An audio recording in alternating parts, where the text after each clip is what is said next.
Hello everyone, સ્વાગત છે તમારું ચેનલમાં। આજે આપણે બનાવીશું સિંગનો મેસૂબ પાક। ફરાળમાં પણ તમે આ મેસૂબ પાક ખાઈ શકો છો। જો તમને મારી રેસીપી ગમતી હોય અને ચેનલને હજુ સુધીમાં સબસ્ક્રાઈબ ન કરી હોય તો સબસ્ક્રાઈબ કરવાનું ના ભૂલતા। મેસૂબ પાક બનાવવાનું ચાલુ કરીએ। 1 કપ સિંગદાણાને શેકીને ફોતરા અલગ કરી લીધા છે। તમે ઘરમાં રહેલી કોઈ પણ એક વાટકી સેટ કરી લો અને તે વાટકીથી જ તમારે બધા માપ લેવાના છે। સિંગદાણાને મિક્સર જારમાં ઉમેરી દઈશું। અધકચરો પાવડર તૈયાર કરી લેવાનો છે। સિંગદાણામાં તેલનું પ્રમાણ વધારે હોય છે એટલે એ વાતનું ધ્યાન રાખવું કે પેસ્ટ ન બની જાય। આ રીતનો અધકચરો પાવડર તૈયાર કરવાનો છે। સિંગદાણાનો પાવડર તૈયાર થઈ ગયો છે। એક પેનમાં સિંગદાણાનો પાવડર ઉમેરીશું। સાથે જે કપથી સિંગદાણા લીધા છે એ જ કપથી આપણે ખાંડ લેવાની છે। 1 કપ ખાંડ લીધી છે। સાથે અડધો કપ પાણી ઉમેરશું। સિંગદાણા જે કપથી લ્યો તેનાથી અડધું પાણી ઉમેરવાનું છે। 1 કપ ઘી લેવાનું છે। ઘીને ઓગાળીને પછી આ રીતે 1 કપ લીધું છે। સિંગદાણા જે કપથી લીધા છે એ જ કપથી ઘી પણ માપીને લીધું છે અને બધી જ વસ્તુને મિક્સ કરી લઈશું। પેનને આપણે ગેસની ફ્લેમ ઉપર નથી ચડાવવાનું। પહેલાં આપણે ઘી, ખાંડ, સિંગનો ભૂકો સાથે પાણી બધી જ વસ્તુને એકરસ થાય ત્યાં સુધી મિક્સ કરી લઈશું। તો 1 થી 2 મિનિટ માટે આપણે આ રીતે મિક્સ કરશું એટલે બધી જ વસ્તુ એકરસ થઈ જશે અને પછી આપણે ગેસની ફ્લેમ ઉપર ચડાવશું।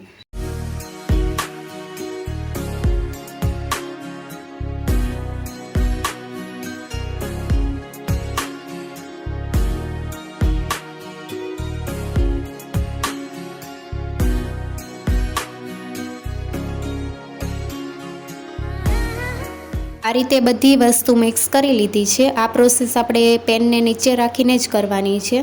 મેસૂબ પાક બનાવતા પહેલાં આપણે જેમાં મેસૂબ પાક પાથરવાના હોય એ વસ્તુને ગ્રીસ કરી લઈશું। ઊંડું કન્ટેનર લેવાનું જેથી મેસૂબ પાક પાથરતી વખતે સરસ રીતે સેટ થશે। કન્ટેનર ગ્રીસ કરી લીધું છે। હવે પેનને આપણે ગેસ ઉપર મૂકી દઈશું। ગેસની ફ્લેમ મીડિયમ જ રાખવાની છે। મીડિયમ ગેસની ફ્લેમ ઉપર સતત ચલાવતા રહેવાનું છે। એક જ ડાયરેક્શનમાં આપણે ચલાવવાનું છે। તો પહેલાં આ રીતે મિક્સ કરીને પછી આ રીતે એક જ ડાયરેક્શનમાં ચલાવતા રહેવાનું છે।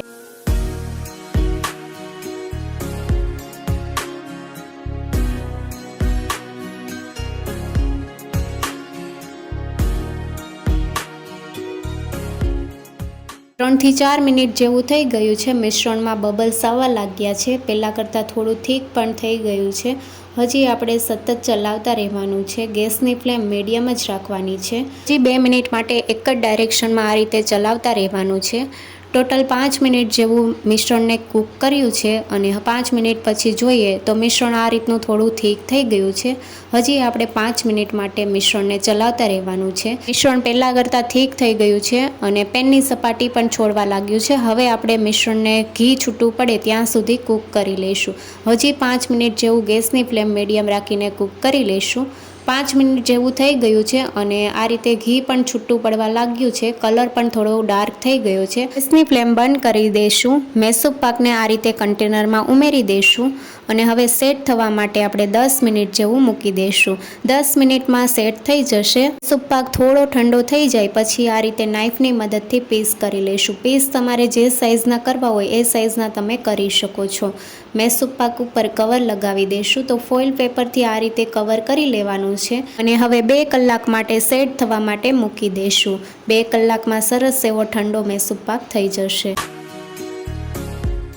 2 કલાક પછી જોઈએ તો મેસૂબ પાક ઠરી ગયો છે અને હવે આપણે ફોઇલ પેપર કાઢી લઈશું। મેસૂબ પાકને આપણે આ રીતે કન્ટેનરથી અલગ કરી લઈશું। તો ઉપર ડીશ રાખીશું અને આ રીતે પલટાવીને અલગ કરી લઈશું। મેસૂબ પાક સહેલાઈથી કન્ટેનરથી અલગ થઈ ગયો છે અને હવે આપણે પીસમાં અલગ કરી લઈશું। તમે જોઈ શકો છો કે એકદમ જાળીદાર મેસૂબ પાક તૈયાર થયો છે અને વચ્ચેથી થોડો ડાર્ક કલર અને બંને સાઈડથી લાઇટ કલરમાં તૈયાર થયો છે। મેસૂબ પાક 3 કલરમાં અને જાળીદાર તૈયાર થયો છે। હવે આપણે મેસૂબ પાકને સર્વિંગ પ્લેટમાં સર્વ કરીશું। મેસૂબ પાકને એક પ્લેટમાં કાઢી લઈશું। ઉપરથી પિસ્તાની કતરંગ ઉમેરીશું અને મેસૂબ પાકને આ રીતે બતાવું તો સરસ એવી જાળી પડી છે। એકદમ સોફ્ટ એવો મેસૂબ પાક તૈયાર થયો છે। મેસૂબ પાકના 2 ભાગ કરીને બતાવું તો સહેલાઈથી આ રીતે ભાંગી જાય છે। એકદમ સોફ્ટ એવો મોંમાં મૂકતા પીગળી જાય એવો મેસૂબ પાક તૈયાર છે। ફરાળમાં તમે આ રેસીપી જરૂરથી ટ્રાય કરજો અને નવી રેસીપી જોવા માટે ચેનલને લાઇક, શેર અને સબસ્ક્રાઈબ કરો। Thank you for watching.